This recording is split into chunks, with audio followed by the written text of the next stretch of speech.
Hello student, मैं आशीष कुमार आप लोगों का SKVIC यूट्यूब चैनल में हार्दिक स्वागत करता हूं। स्टूडेंट, आज मैं आप लोगों के लिए एक क्लास 12th का चैप्टर पोएट्री का चैप्टर लाया हूं, जिसका नाम है ऑन हिज ब्लाइंडनेस। तो आज हम चर्चा इसी पर करने वाले हैं, जो कि वह जॉन मिल्टन के द्वारा लिखा गया है। यह कविता उस समय लिखी गई थी जब जॉन मिल्टन 44 वर्ष की अवस्था में अंधे हो गए थे और अंधे होने के बाद उनकी जो काव्य प्रतिभा थी, जो कविताएं लिखने की कला थी, वह बेकार पड़ी हुई थी। ऐसे कंडीशन में वह विचार करते हैं और जो है कि यही पंक्तियाँ उनमें लिखते हैं। जैसा कि ऑन हिज ब्लाइंडनेस की अगर बात करें तो ऑन हिज ब्लाइंडनेस में 14 लाइन्स होते हैं और 14 लाइन्स के पोएम को हम सोनेट कहते हैं। क्या कहते हैं? सोनेट कहते हैं। अब ये सोनेट जो है पैराडाइज लॉस्ट की शुरुआती पंक्तियाँ। ऑन हिज ब्लाइंडनेस जो है पैराडाइज लॉस्ट की शुरुआती पंक्तियाँ हैं। और तीसरी पॉइंट यह है कि यह एक सोनेट है और यह 44 वर्ष की अवस्था में अंधे हो जाने के बाद जॉन मिल्टन ने इसे कंपोज किया। तो चलिए अब देखते हैं कि जॉन मिल्टन ने अपने ऑन हिज ब्लाइंडनेस पोएम में क्या जिक्र किया है, क्या लिखा है, क्या नरेट किया है। ओके, तो सबसे पहले जो है देखते हैं, when I consider how my life is spent, half my days in this dark world and wide, and that one talent which is dead to hide, Lord, with me useless, though my soul more bent, to serve therewith my Maker and present, my true account lest he return child। तो इसकी हिंदी में व्याख्या हम करने जा रहे हैं बच्चों, ध्यान से देखिएगा, समझिएगा और जो न समझ में आए उसे समझने का प्रयास करिएगा। When, जब, I consider, जब मैं क्या करता हूँ? विचार करता हूँ। जब मैं सोचता हूँ या जब मैं विचार करता हूँ। हाउ, कैसे, माई लाइट, माई लाइट मेरा प्रकाश, मतलब मेरे आँखों की ज्योति, मेरे आँखों की जो साइट है, इज स्पेंट, वह क्या है? स्पेंट हो गई, खत्म हो गई, नष्ट हो गया। या हाफ माई डेज, या मतलब बिफोर, यह का मतलब before, half my days, half my days मेरे जिंदगी के आधे आयु से पहले, मेरी पूरी जिंदगी की जो आधी आयु है उससे पहले ही, इन दिस डार्क, इस अंधकार पूर्ण वर्ल्ड, संसार एंड वाइड, विस्तृत या बड़े। तो इस तरह से बच्चों आप इसे यह कर सकते हैं, व्हेन आई कंसिडर, जब मैं सोचता हूँ या जब मैं विचार करता हूँ कि कैसे मेरे आँखों की ज्योति क्या है? मेरी आधी जिंदगी से पहले, मेरी आधी जिंदगी से पहले मतलब मेरे अर्ध आयु से पहले ही क्या है? इन दिस डार्क, इस अंधकार पूर्ण एंड वाइड और विस्तृत या बड़े संसार में क्या है? एक स्पेंट चली गई या खत्म हो गई। किस तरह से मेरे आँखों की ज्योति मेरी आधी आयु बीतने से पहले या खत्म होने से पहले ही इस जो है अंधकारपूर्ण संसार में, बड़े संसार में मेरे आँखों की ज्योति नष्ट हो गई या खत्म हो गई।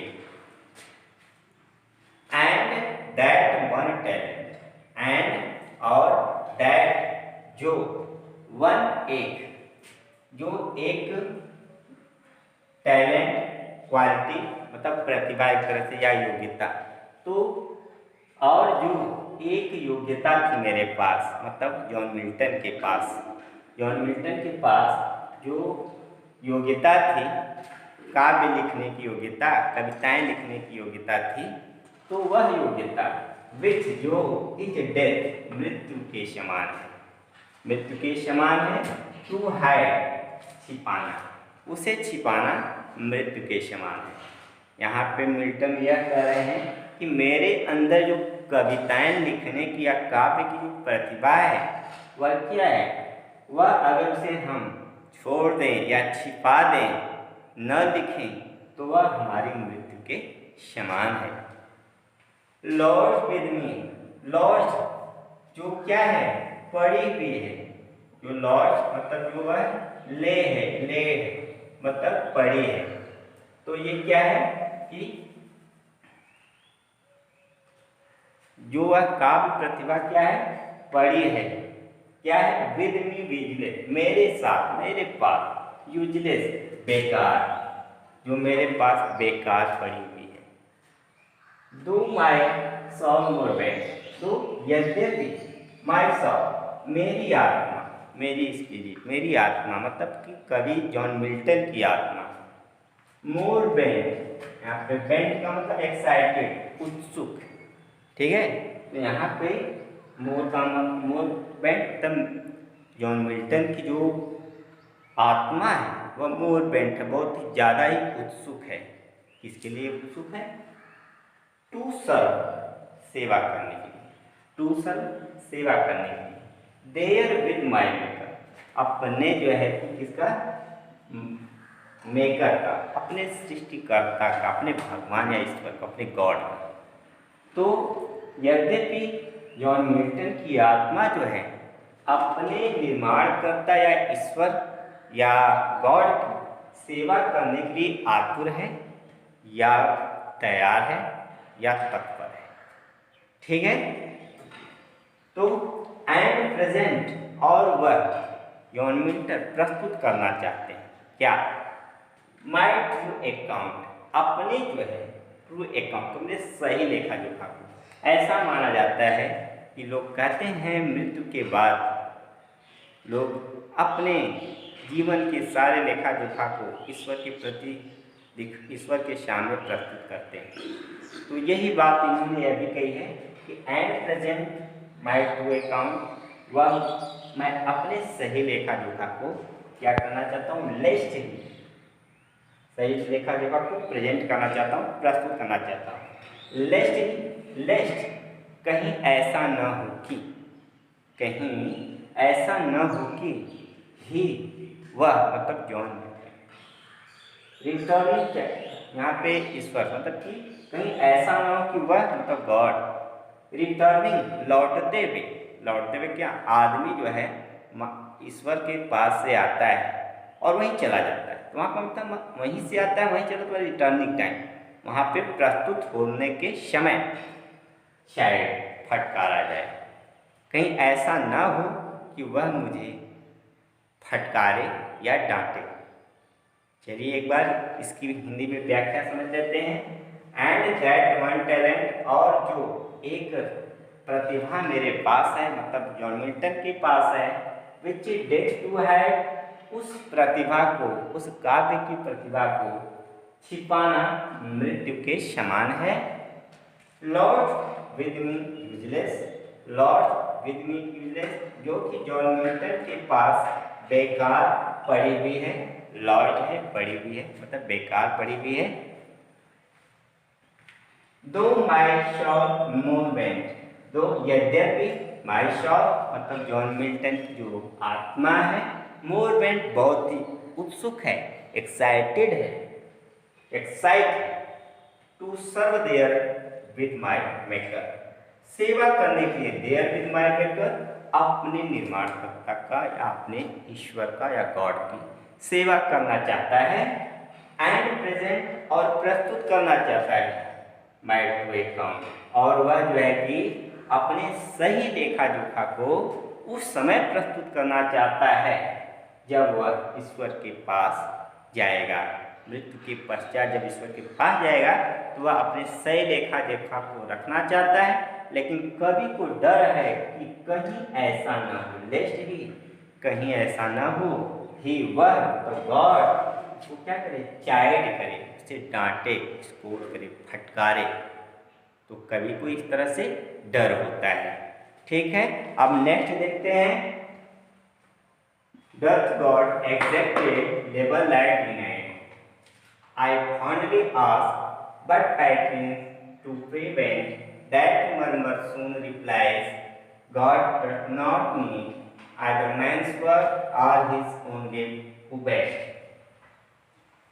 Doth God, क्या ईश्वर या गॉड एक्सेप्ट आशा रखता है डे लेबर कठिन परिश्रम के लिए या हार्ड वर्क के लिए?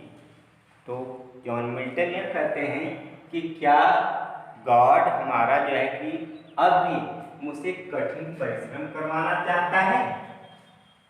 लाइट डिनाइड, जबकि लाइट आंखों की जो रोशनी है वह डिनाइड कर ली गई है, वह छीन ली गई है, वह स्वीकार कर ली गई है।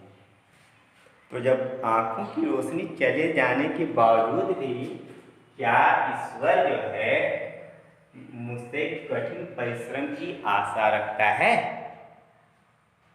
आई फॉन्डली, आई जॉन मिल्टन, फॉन्डली मूर्खतापूर्ण, फुलिशली, वह मूर्खतापूर्ण अस पूछते हैं। तो जॉन मिल्टन मूर्खतापूर्ण पूछते हैं।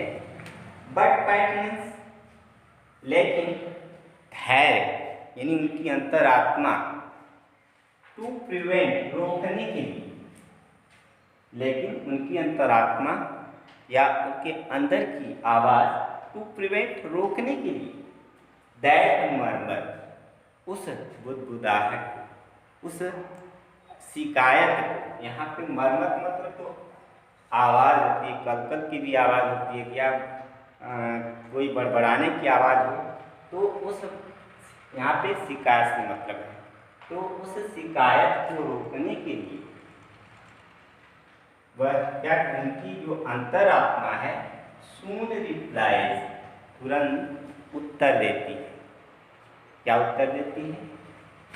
God doth not need, god ईश्वर को डथ नॉट नीड आवश्यकता नहीं होती है, ईश्वर को आवश्यकता नहीं होती है इस चीज़ की, आइदर मैन्स वर्क, या किसी व्यक्ति के कार्य की, या हिज ओन गिफ्ट, या अपने लिए, अपने खुद के लिए उपहार की। मतलब ईश्वर जो है या तो किसी व्यक्ति के किए गए कार्यों के लिए या स्वयं के उपहार के लिए कुछ नहीं सोचता है, न समझता है, उसे किसी चीज़ की आवश्यकता नहीं होती है। ठीक है, doth God doth not need either man's work or his own gift. यहाँ पे हिज का मतलब ईश्वर है, क्योंकि यहाँ पे देखिए कैपिटल लेटर लिखा गया, ध्यान दीजिए जहाँ पे कैपिटल लेटर हो ईश्वर को दिखाया गया। तो गॉड डथ नॉट नीड मतलब ईश्वर जो है किसी व्यक्ति के द्वारा किए गए कार्य या अपने लिए, अपने स्वयं के लिए उपहार की आवश्यकता नहीं होती है। हु बेस्ट, जो अच्छा।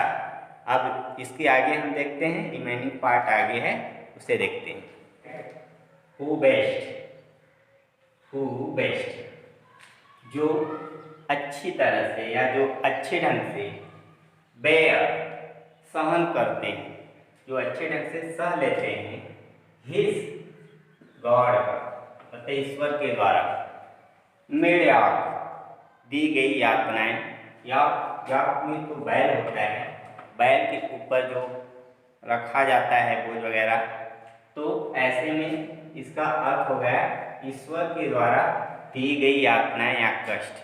ठीक है, तो वह व्यक्ति जो बेस्ट बेयर, जो अच्छे ढंग से सहन कर लेता है, जो सहन करता है इस मेरा उस ईश्वर के द्वारा दी गई मुसीबतों को या यातनाओं को, दे आर हिम, वे ही आर हिम उसके लिए मतलब ईश्वर के लिए बेस्ट अच्छे कार्य करते हैं या सेवा करते हैं। मतलब वह व्यक्ति जो ईश्वर के द्वारा दी गई यातनाओं या मुसीबतों को सहन करता है, वही व्यक्ति ईश्वर के लिए अच्छा करता है, अच्छा कर पाता है, ईश्वर के लिए अच्छा होता है। ठीक, हिज स्टेट उस गॉड का जो स्टेट है, जो राज्य है, वह क्या है? इस किंगली, वह राजाओं के राज्य के समान होता है और ईश्वर राजा के समान होता है। मतलब कि ईश्वर का जो राज्य है, जो गॉड का स्टेट है, वह क्या राजाओं के समान ही होता है, शाही होता है, कहने का मतलब है। 1000 एट हिज बेडिंग स्पीड, 1000 हजारों की संख्या में, एट हिज उनके जो है बेडिंग स्पीड आज्ञा मानने वाले, तेज गति से आज्ञा मानने वाले होते हैं। मतलब कि हजारों की संख्या में उस गॉड के पास देवदूत होते हैं जो उसकी क्या करते हैं? तेज गति से आज्ञा पालन करते हैं। एंड पोस्ट ओवर लैंड, और वह पोस्ट ओवर करते हैं, मतलब कि क्या करते हैं? यात्राएं करते हैं या विचरण करते हैं। लैंड जमीन पे, एंड ओशियन महासागरों में, विदाउट रेस्ट बिना किसी आराम के। और वह देवदूत जो है, हजारों संख्या में जो देवदूत हैं, वह क्या करते हैं? वह स्थल में और महासागरों में बिना आराम किए हुए वह ईश्वर की सेवा में उपस्थित रहते हैं। ठीक, दे आल्सो सर्व, वे भी सेवा करते हैं, वे लोग भी सेवा करते हैं। Who only stand and wait, जो only केवल स्टैंड खड़ा रहता है, जो केवल खड़ा रहता है। खड़ा रहने का मतलब खड़े रहने से ही नहीं है, वह व्यक्ति जो उस गॉड के लिए, केवल उस गॉड के लिए खड़ा रहता है।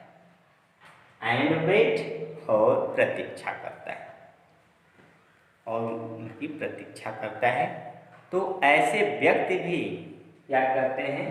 ईश्वर की पूजा करते हैं या उनकी सेवा करते हैं। तो स्टूडेंट, ये बात आपको समझ में आ गई होगी। एक बार फिर देख लेते हैं। Who best bear his media, वह व्यक्ति जो अच्छे से ईश्वर के द्वारा दी गई मुसीबत को क्या करते हैं? सहन कर लेते हैं। दे आर हिम, वे उनके लिए बेस्ट अच्छे होते हैं। वह व्यक्ति जो सहन करने वाले व्यक्ति क्या करते हैं? वह ईश्वर के लिए अच्छे होते हैं। हिज स्टेट, उनका राज्य, मतलब ईश्वर का जो राज्य है, वह इस किंगली, वह शाही होता है या राजा के समान होता है। 1000 एंड हिज बिल्डिंग स्पीड, 1000 हजारों की संख्या में उनके पास आज्ञा मानने वाले या सेवक या देवदूत होते हैं।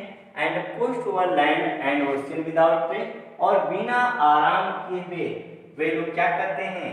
जमीन पर और महासागरों में यात्राएं करते हैं या ईश्वर की सेवा में उपस्थित रहते हैं। दे आल्सो सर्व, वे व्यक्ति भी सेवा करते हैं, वह लोग भी सेवा करते हैं ईश्वर की। कौन? हु ओनली स्टैंड, जो ईश्वर के लिए खड़े रहते हैं, जो ईश्वर के लिए सेवा में खड़े रहते हैं। एंड वेट, और प्रतीक्षा करते हैं। ऐसे व्यक्ति भी ईश्वर की सच्ची सेवा करते हैं। तो बच्चों, ये रहा जॉन मिल्टन के द्वारा लिखा गया ऑन हिज बैडनेस। आपको सारे लाइंस कंफर्म हो चुके होंगे, अच्छे से याद भी हो गए होंगे और उनकी हिंदी में व्याख्या भी समझ में आ गई होगी। तो बच्चों, आज के लिए इतना ही। अब आपको नेक्स्ट वीडियो में अगला चैप्टर लेके आएंगे। तब तक के लिए thank you so much for watching my video.